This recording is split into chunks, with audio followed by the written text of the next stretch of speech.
Hello, Michael Tatlock here, back from a very, very long hiatus. Feels good to be back, though, doing some video reviews. Today I am doing Scream for Help. It's Scream Factory's release. This is a 1984 release. It's written by Tom Holland, who went on to direct Fright Night. You definitely know the name Tom Holland. There's some pretty interesting stuff, an interview with him included on the Blu-ray, which I'll talk a little bit about later. But I don't know if you've seen Scream for Help, but this is a very, very strange movie. It's considered like a suspense thriller, but it also has kind of like some dark comedy elements in it, but I don't think they're intentional.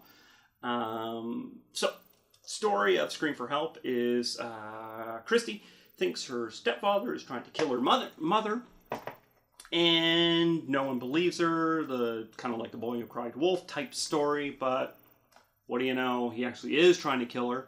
But there's a lot more to it than just that. So you would think with a serious kind of story, it would be a serious movie, but oh my goodness gracious, this is not a very serious movie. You watch it, the music is it's completely out of place. She's like, her friend is, her friend's boyfriend starts liking her after, spoiler, her friend dies. There's just no build up in the relationship. They're all just happy, and then, I don't know. It's just so hard to explain Scream for Help, because it is such a nonsensical, hilarious movie. You have to watch this movie, how hilariously cheesy this is. And then, it's so weird, because it's so cheesy up to a certain point, and then once you get to, like, the more kind of suspense thriller part in the later half of the movie, everything all of a sudden just gets really dark. Like, just really dark, and you're like, whoa, okay, things just turn dark. I don't really want to ruin anything about the movie, but it is pretty funny. I had a fun time with it. I laughed quite a bit. It's just a terrible movie, but it's also a lot of fun. They considered this kind of like, if this, Tom Holland on the interview says that if this came out before The Stepfather, and if this one was better made, because it's directed by Michael Winner, who did Death Wish. He just really couldn't grasp the script for this. He wanted to cut out all the dialogue and just kind of make it more of an action-driven film. The problem is that the movie kind of hinges on that dialogue, because if you cut it all out, it just makes nonsensical scenes after nonsensical scenes.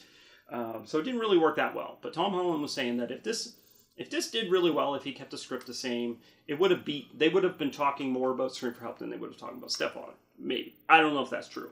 But what's neat about this film is that this actually, because of Tom Holland's experience shooting this film with the director Michael Winner, he actually decided to direct Fright Night himself instead. He was actually going to give it to someone to direct. So we could have had a potentially different Fright Night. So you kind of have to thank Scream for Help for that. Scream for Help brought you a Tom Holland directed Fright Night, which is awesome. So the Blu-ray, it's never been on Blu-ray before. It has a new audio commentary from Hysteria Lives. I've heard the name before. I don't really listen to audio commentaries, not going to lie to you. You've already known that. There is some new interviews, like I said, with Tom Holland and also actor David Allen Brooks, who plays the stepfather. The David Allen Brooks one was about 15 minutes long, and he just kind of reminisces about, shooting the film, and they shot it in London, so he kind of did the process and went over. They shot the movie, and then he stayed there for a while, so that was kind of cool. And then the theatrical trailer. There's the cover, Scream for Help.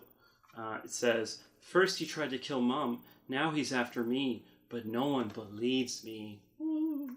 And then on the inside, you got the single disc, and then you got a reverse sleeve. I don't know if you can see that. What does it say? "Alone and afraid. Was she imagining? Or was it real?" Ooh, Scream for Help. So yeah, that is Scream for Help from Scream Factory. Like I said, nonsensical. Doesn't make any sense. It's hilarious. It's poorly made. And it's just you have to see it to believe it. You will not believe how cheesy this film is until you actually sit there and watch it. It's only, it's only 89 minutes, so, it's not a really super long film. You can just kind of throw it on, crack back some beers, and have a good time.